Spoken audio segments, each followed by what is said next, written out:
हम लोगों ने शुरू से कह दिया था ये या बिहार को विशेष तौर पर मदद करिए इसके लिए। देखिए, केंद्र सरकार ने बिहार के लिए, विकास के लिए, बिहार के नए उत्थान और बिहार के विकसित बिहार बनाने के लिए एक बड़ा कदम उठाया है। बिहार को विशेष राज्य का दर्जा चाहिए, मार्क माय वर्ड्स लेके रहेंगे, चाहे सरकार पलटनी पड़े। यहाँ रेलवे के राबड़ी देवी जी का तो बजट पर भी प्रतिक्रिया दे रही हैं। दस्तखत तो कितना लंबा करती हैं, वो कभी उनका दस्तखत भी देख लिया कीजिए। तो अब बजट जैसा चीज उनको कहाँ समझ में आएगा।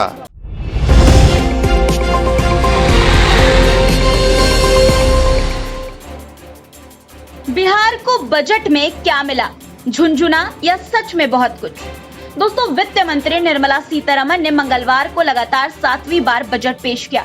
मोदी 3.0 के पहले बजट में 2024 चुनाव में मिले झटके का असर साफ दिख गया। बहुमत से 32 सीटें पीछे रह गई बीजेपी ने नीतीश कुमार की जेडीयू और चंद्रबाबू नायडू की टीडीपी के साथ मिलकर सरकार बनाई है। इसलिए बजट में बिहार और आंध्र प्रदेश के लिए मोटी राशि भी लुटाई गई है। दोनों के लिए 74,000 करोड़ रुपए का ऐलान किया गया है। दोस्तों, बिहार की बात करें दोस्तों तो वित्त मंत्री निर्मला सीतारमण ने बिहार में इंफ्रा और अन्य प्रोजेक्ट्स के लिए 58,900 करोड़ रुपए दिए हैं। बिहार को मिले पैकेज में दोस्तों राज्य की कई सड़क परियोजनाओं के लिए 26,000 करोड़ रुपए आवंटित किए गए हैं। पटना, पूर्णिया, बक्सर, भागलपुर को जोड़ने वाले एक्सप्रेसवे और बोधगया, राजगीर, वैशाली और दरभंगा को जोड़ने वाले एक्सप्रेसवे बनाने की घोषणा की गई है। बिहार के पीरपैती में 21,400 करोड़ रुपए की लागत में 2,400 मेगावाट का पावर प्रोजेक्ट लगाया जाएगा।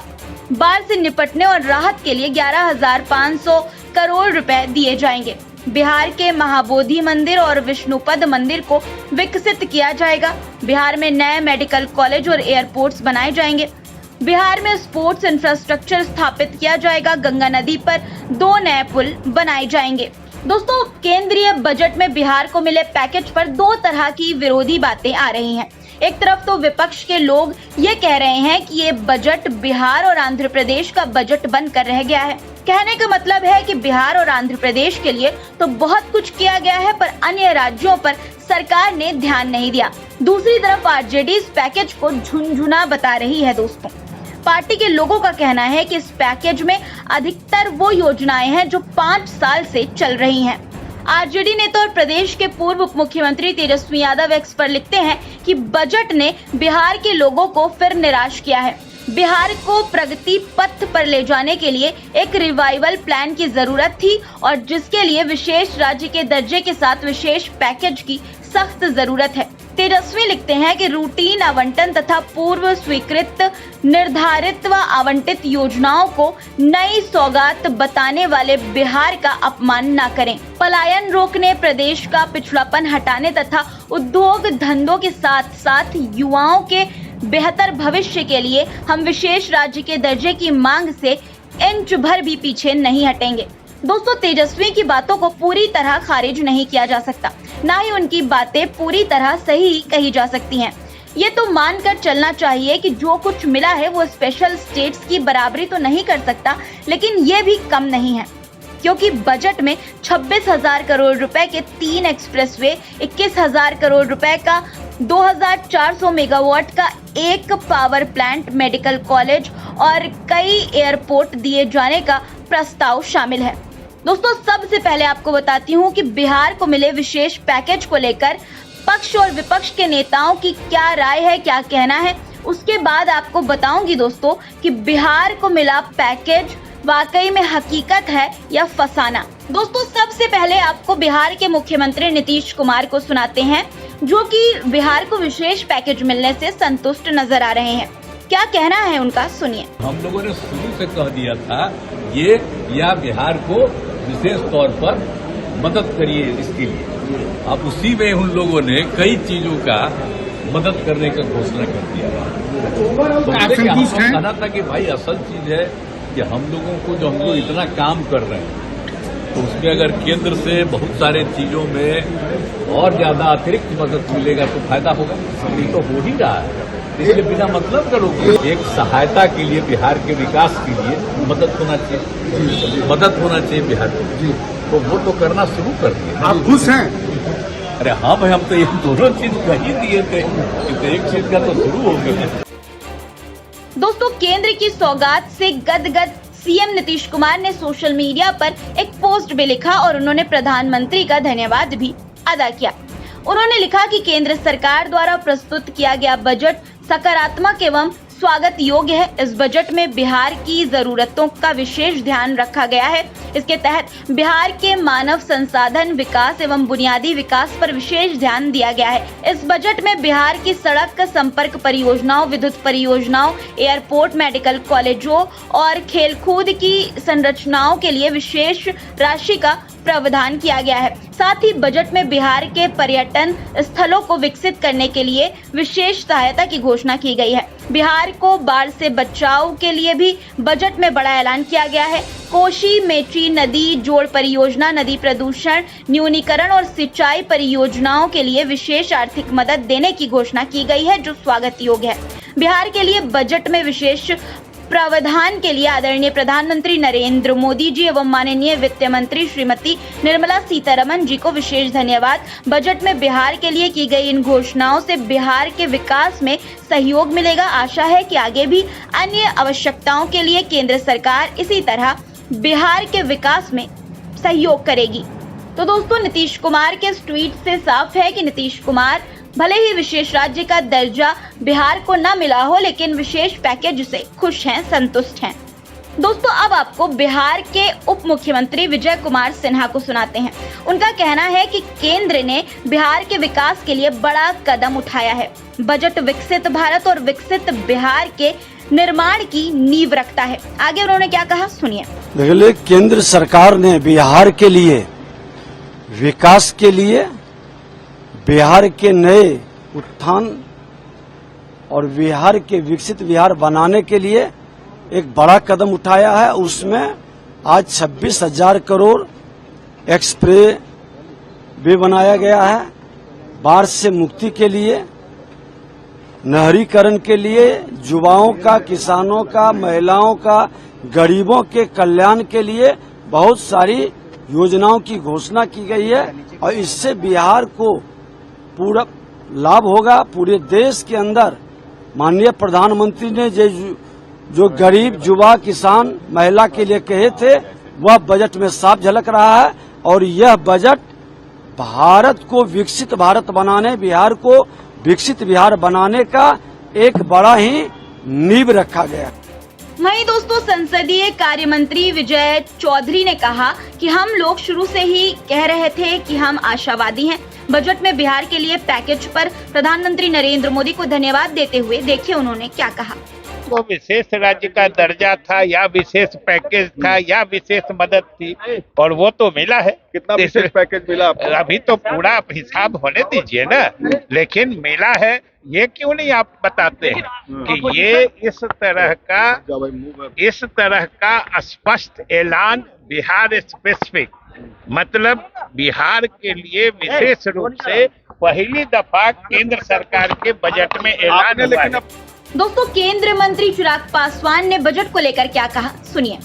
हम लोग की मांग रही थी कि जब तक विशेष राज्य के दर्जे का दर्जा हम लोग को नहीं मिलता, स्पेशल पैकेजेस हम लोग को दिए जाएं। मैं धन्यवाद करूंगा मेरे प्रधानमंत्री आदरणीय नरेंद्र मोदी जी का, मैं धन्यवाद करूंगा हमारी वित्त मंत्री आदरणीय निर्मला सीतारमन जी का कि उन्होंने बिहार को जिस तरीके से स्पेशल पैकेजेस देकर, और मेरे लिए बिहारी होने के नाते खुशी की बात है, और मेरी पार्टी लोक जनशक्ति पार्टी रामविलास ने हमेशा बिहार फर्स्ट, बिहारी फर्स्ट के विजन के साथ आगे बढ़ने का काम किया है। इस बजट में बिहार फर्स्ट, बिहारी फर्स्ट को भी धरातल पर उतारने के प्रावधान दिए गए हैं। जहां एक तरफ इंफ्रास्ट्रक्चर इसमें मजबूती देने का काम किया गया है, वहां पे ब्रिजेस बना के, वहां पे क्या कहते हैं मेडिकल कॉलेजेस की बात हो, वहां पे एयरपोर्ट्स की बात हो, तो जहां एक तरफ बिहार के इंफ्रास्ट्रक्चर को मजबूत किया गया है, वहीं वहां की अर्थव्यवस्था को मजबूत देने के लिए वहां पे अलग अलग राज्यों में गया हो, राजगीर हो, अलग अलग राज्यों में जिस तरीके से टूरिज्म को भी वहां पे बढ़ावा देने के लिए प्रावधान किए गए हैं, जिस तरीके से बाढ़ की एक बहुत बड़ी समस्या जिससे हम लोग हमेशा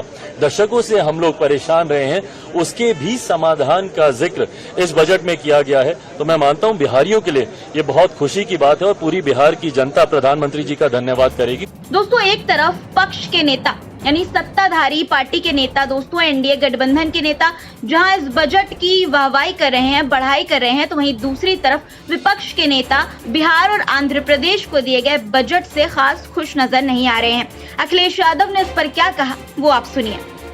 सरकार बचानी है तो अच्छी बात है कि बिहार को, आंध्र प्रदेश को कुछ विशेष पैकेज या विशेष योजनाओं से जोड़ा गया है, लेकिन उत्तर प्रदेश जैसा प्रदेश जो प्रधानमंत्री देता है, क्या वहाँ के किसान के लिए कुछ बड़े फैसले हैं? किसान की फसल की पैदावार, उसकी कीमत के लिए क्या कोई इंतजाम है? कहने को तो याद होगा आप सबको कि पिछली बार कहा था कि मंडी और एग्रीकल्चर इंफ्रास्ट्रक्चर के लिए स्ट्रेंथन करने के लिए लाखों करोड़ रुपए हैं। अगर वो इंफ्रास्ट्रक्चर स्ट्रेंथन हुआ था तो इसका मतलब किसान की आय दोगुनी होनी चाहिए या किसान की आय बढ़नी चाहिए थी, वो तो नहीं बढ़ी। तो किसान के साथ संकट पैदा किया इन्होंने, बेरोजगारी इन्होंने बढ़ाई है। 10 साल में जो इतनी बेरोजगारी बढ़ गई उसको कैसे कम करें, और वो भी आधी अधूरी नौकरी से। आप 2 साल की, 1 साल की या कुछ ट्रेनिंग करा करके नौकरी या रोजगार का सपना दिखा रहे हैं। देश का नौजवान अपना भविष्य बनाने के लिए पक्की नौकरी चाहता है, और फिर जो आधी अधूरी नौकरी है, क्या उसमें आरक्षण होगा? दोस्तों, कांग्रेस सांसद इमरान प्रतापगढ़ी ने इस बजट को बैसाखी बचाने वाला बजट कहा है। इसमें मिडिल क्लास को एम्पावर करने की तो कोई बात ही नहीं है। सच्चाई ये है कि ये बजट लोक लुभावन कानों को अच्छा लग सकता है, लेकिन इसमें मिडिल क्लास के लिए कुछ भी नहीं है। ये अपने दोस्तों और अपनी बैसाखी को बचाने का बजट है, इससे ज्यादा कुछ भी नहीं। उत्तर प्रदेश के अयोध्या के सांसद ने भी इस बजट को कुर्सी बचाने वाला बजट कहा है। क्या कुछ कहा उन्होंने, सुनिए। जो अल्पमत की सरकार है उसको बचाने का ये बजट है, और करीब करीब ये पूरे देश को इग्नोर किया गया है। अयोध्या को इग्नोर किया गया है, उत्तर प्रदेश को इग्नोर किया गया है।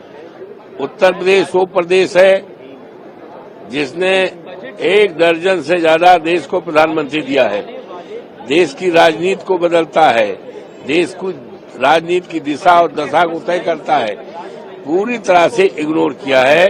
और ये कुर्सी बचाने का बजट है, इसीलिए 2 स्टेट को प्राथमिकता दी गई है और पूरे देश को इग्नोर किया गया है।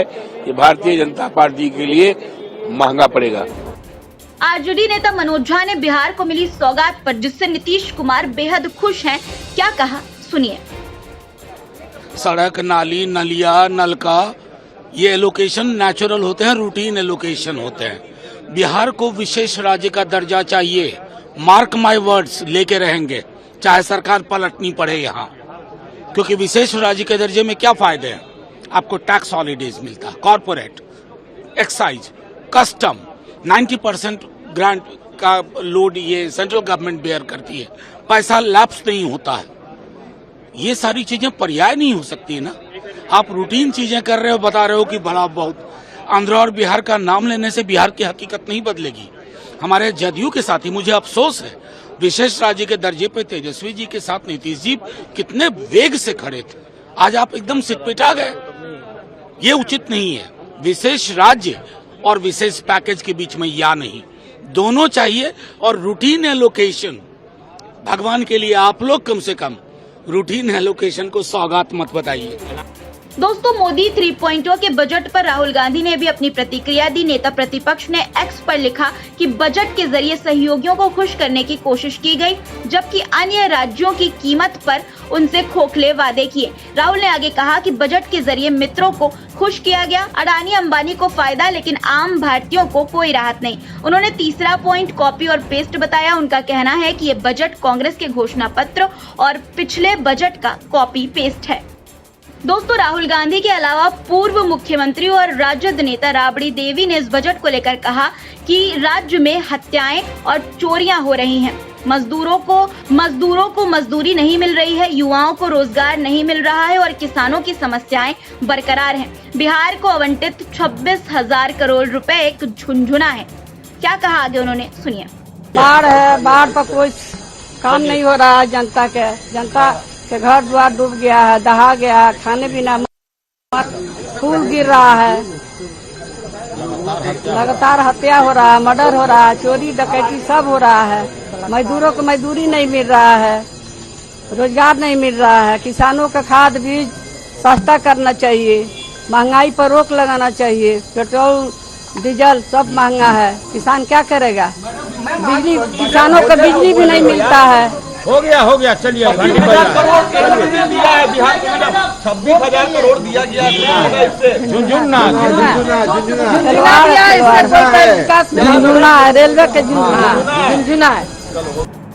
दोस्तों, यूनियन बजट 2024 पर केंद्रीय मंत्री राजीव रंजन यानी कि ललन सिंह ने क्या कुछ कहा वो आप सुनिए, और राबड़ी देवी के झुनझुने वाले बयान पर उन्होंने क्या कहा वो भी सुनिए। दोस्तों, बिहार से हम लोगों की मांग थी कि बिहार को विशेष राज्य का दर्जा दिया जाए या बिहार को विशेष पैकेज दिया जाए।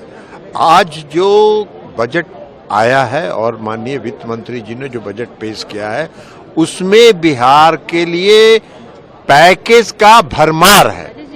आप जिस भी क्षेत्र में देखिए, चाहे वो इंफ्रास्ट्रक्चर को स्ट्रेंथन करने के क्षेत्र में हो, चाहे पर्यटन को विकसित करने के क्षेत्र में हो, चाहे सिंचाई के क्षेत्र में हो, हर क्षेत्र में योजनाओं का भरमार है। तो इसलिए बिहार को आज इससे ये योजनाओं के लागू हो जाने के बाद बिहार के विकास का दर और बढ़ेगा। बिहार वैसे ही दोहरे विकास दर के साथ पिछले कई वर्षों से है और इसलिए बिहार का विशेष और बढ़ेगा, बिहार का विकास और होगा। और राबड़ी देवी जी का तो बजट पर भी प्रतिक्रिया दे रही हैं। दस्तखत तो कितना लंबा करती हैं, वो कभी उनका दस्तखत भी देख लिया कीजिए। तो अब बजट जैसा चीज उनको कहां समझ में आएगा। दोस्तों, बिहार की पूर्व मुख्यमंत्री राबड़ी देवी के लिए इस तरह के शब्दों का प्रयोग करने के बाद ललन सिंह को सोशल मीडिया पर लोग घेर रहे हैं।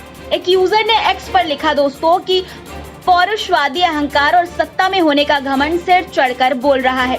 टिप्पणी भले ही राबड़ी देवी पर की गई, लेकिन निशाने पर सारी महिलाएं हैं और ये हाल तब है जब बजट पेश करने वाली एक महिला ही है।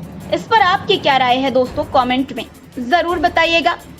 अब दोस्तों, आपको बताते हैं कि आरजेडी क्यों बता रही है इस बजट को बिहार के लिए झुनझुना।